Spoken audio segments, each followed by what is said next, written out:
Muraho neza, mbanje kubasuhuza. Imana nibaha umugisha aho muherereye hose. Ntabwo twaherukanaga nyine bamwe, usibye nk'abo duturanye duhura muri karitsiye, ariko nk'abakure ntabwo tuba duherukanye kuri iyi cano ya Urukundo Eric TV, ariko ndabizeza ko nagarutse. Hanyuma rero nabonye kujya inza ari uko nje kubagezaho indirimbo nshyashya, gusa byajya bitinda kuko siko buri munsi umuntu asohora indirimbo. Ariko nabonye hari ibiganiro byinshi by'ijambo ry'Imana umuntu ashobora kuvuga kandi bikadufasha. Ubwo rero uburyo nahisemo gukoramo, hanyuma n'indirimbo yagize nkayishyiraho, ariko hari ibiganiro byinshi bitandukanye byagiye binyura kuri iyi cano bidufasha mu bigendanye n'ijambo ry'Imana cyangwa se no mu buryo bw'umwuka. Hanyuma hano hazajya hacaho ibiganiro bitandukanye, harimo amakuru atandukanye ya gospel. Tuzajya dushaka na topic tuvugaho, tubabwira amakuru y'abavugabutumwa mudaheruka, abahanzi, amakorali mu buryo butandukanye. Hanyuma ubwo buryo duhisemo gukoramo, niba mwumva mubushyigikiye mwaza kubyandika hasi muri comment, mukavuga ngo wenda icyo kiganiro wagikomeza, cyangwa se turumva wagitegereza igihe wasohoye indirimbo akaba ari bwo ushyiraho. Ariko numvise mpatwa n'umwuka ko naza tukajya twiganirira tukareba iby'uru rugendo. Hanyuma buri wese aho aherereye, hari abatamperukaga, yumve ko musuhuje nawe aze kunsuhuza muri comment. Kandi ndabishimiye, ndabakunda abo tudaherukana bari hirya no hino mu gihugu no hanze. Imana nibishaka tuzahura, kandi tutanahurira mu isi, namwe ntashidikanya ko mu ijoro tuzahurirayo. Hanyuma mbere yuko dutangira topic y'uno munsi, hari ijambo ndambuye Bibiliya mpita ndigwaho, numva riramfashije. Reka ndibasomere hanyuma kugira ngo namwe ribafashe. Riri mu gitabo cyo kubara igice cya 23 ku murongo wawo wa 19. Ni ijambo twese dusanzwe tuzi, ariko uyu munsi numvise muri njye ribaye rishya. Hanyuma numva nanjye naribuganirizaho. Riravuga ngo Imana si umuntu ngo ibeshye, kandi si umwana w'umuntu ngo yicuze. Ibyo yavuze no gukora ntizabikora, ibyavuye mu kanwa kayo no gusohoza ntizabisohoza. Iri jambo, buriya umwana w'umuntu hari igihe ajya yemeza ikintu akavuga ko azagikora, ariko bikarangira byanze. Ariko Imana yo ikintu yavuze ko izakora nyine iragikora, kuko imbaraga zose ni iz'Imana, nta kijya kinanira. Ikintu cyose yashaka yagikora. Niyo mpamvu ijambo ry'Imana ritubwiye ngo Imana si umuntu ngo ibeshye. Umuntu ashobora kukubeshya wenda ataranabigambiriye, akakubwira ngo azaguha 1000, icyo gihe kikagera nawe ubwo ari kugisaba. Icyo gihe nyine bigaragara ko akubeshye kuko yari yabyiyemeje, ariko kubw'imbaraga nkeya z'umwana w'umuntu akagera icyo gihumbi yakibuze. Hanyuma rero ijambo ry'Imana ryiratubwiye ngo Imana si umuntu ngo ibeshye, ngo kandi si n'umwana w'umuntu ngo yicuze. Ibyo yavuze no gukora ntizabikora. Nanjye nagira ngo mbabwire, muri aya masaha uri kumvaho kino kiganiro, wacyumva nijoro, wacyumva mu gitondo, wacyumva ku manywa, wumve ko ibyo Imana yavuze yakuvuzeho, haba kera haba vuba, izabikora. Niba ari ibyiza bisohoze vuba kubw'umugambi wayo, ariko niba ari n'ibibi, umuntu ashobora gusenga nabyo ikabihindura, ibi bikabihinduramo ibyiza, kuko Imana irabishoboye. Imana rero ibaho umugisha, mwakire neza ijambo ry'Imana. Hanyuma ikiganiro tugiye kujya dukora rero kizaba kiri mu ma episode cyangwa se mu buryo bw'uduce, cyitwa misiyo yacu. buri muntu wese wageze ku isi hari impamvu yahaje. Hari misiyo Imana yari ifite ijya kukurema ukaba urusoro mu nda ya mama wawe. Hari impamvu nyine yapuraninze ko uzabaho. Hari abapfuye bakivuka, hari n'abapfuye bari kubabyara, hari n'abo nyine itashimye ko babaho. Ariko wowe kuba warabayeho ni ukubera umugambi w'Imana yari iri kubona hari ikintu izakubyazamo. Nubwo rimwe na rimwe hari igihe Satani ajya aza agashaka kwica umumaro Imana yagushyiriye ku isi. Ariko uyu munsi numvise ko twahaguruka tugakanguka tukaba maso tukongera kwibuka impamvu turi ku isi. Kandi buriya iyo umuntu ari muri misiyo, igihe cya misiyo kiba kizageraho kikarangira akava muri misiyo yahawe. Misiyo yacu nirangira nibwo tuzava ku isi tukajya mu ijuru, cyangwa se buri muntu akajya aho azahemberwa ibyo yakoze. Uwakoze neza azahembwa neza, uwakoze nabi nyine nawe birumvikana ahembwe nabi. Mwese mbifurije kuzahembwa neza. Hanyuma muri icyo kiganiro cyitwa misiyo yacu, tuzajya dushaka topic y'umunsi tuganiraho. Hanyuma kuri uno munsi nifuje ko, cyangwa se numvise cyangwa nahaswe ko, ariko ntabwo ari umuntu wabimaze, ni umutima wanjye numvise ubimata cyane ko ntari nzi ko ari nino topic turaganiraho.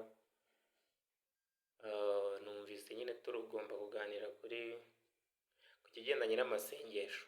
Topic iravuga ngo ni izihe mpamvu ebyiri zituma Imana idasubiza amasengesho amwe n'amwe. Ni izihe mpamvu ebyiri zituma Imana idasubiza amasengesho amwe n'amwe. Iyo niyo topic tugiye kurebaho, hanyuma tugasoza ikiganiro cya none cy'uno munsi. Kubera ko nababwiye mu ntangiriro ko nitubona ari byiza, nimwumva ari byiza ko twazajya tuganira ku ijambo ry'Imana, ku makuru y'uru rugendo rujya mu ijuru, ku makuru y'abakozi b'Imana bamwe na bamwe, muraza kubinyandikira muri comment nyine tubikomeze. Hanyuma nimuza kumva atari ngombwa twakivugira ibindi tukajya turirimba tugashyiraho n'imiziki kuko nayo tuba tuyifite, ubwo nabyo nyine muraza kubikora. Ariko ndumva abenshi munteze amatwi ndetse mumpanze n'amaso, ndakeka muri abantu mwese mufite misiyo yabazanye hano ku isi, kuko nta muntu Imana yapfuye kuhatereka gutyo gusa, ahubwo yamuteretse ku bwa misiyo runaka. Hanyuma reka turebe izo mpamvu zishobora gutuma wasenga ariko Imana ntigusubize.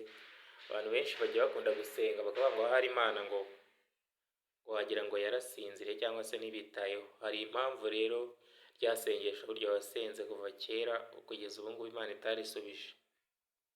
Hari impamvu ebyiri zishobora kuba zarabiteye zigatuma Imana idasubiza ayo masengesho yawe.